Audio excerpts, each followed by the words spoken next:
आज हूँ अंतर्जातीय महिला हिंसा निराकरण दिवस।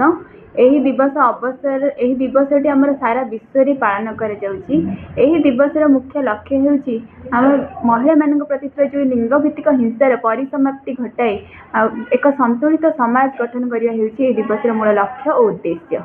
आज दिवस अवसर में महिला माने जिपरि आर्थिक क्षेत्र में सशक्तिकरण होगा सह सामाजिक स्तर में सशक्तिकरण हो पारे से आम समस्ते चेष्टा करवा उचित। यही अभियान आज आरंभ हो 25 नवेम्बर ठारू आरंभ हो 10 डिसेम्बर पर्यंत 16 दिन पर्यंत चालू रही अभियान माध्यम आम विभिन्न स्तर में सचेतन कार्यक्रम कराई आम जिला को एक महिला हिंसा मुक्त जिला भाव पालन करने मोर आशा और विश्वास। तेरे एभली किसी गुरुत्वपूर्ण खबर देखा चाहती आम चैनल को लाइक सब्सक्राइब और शेयर करो।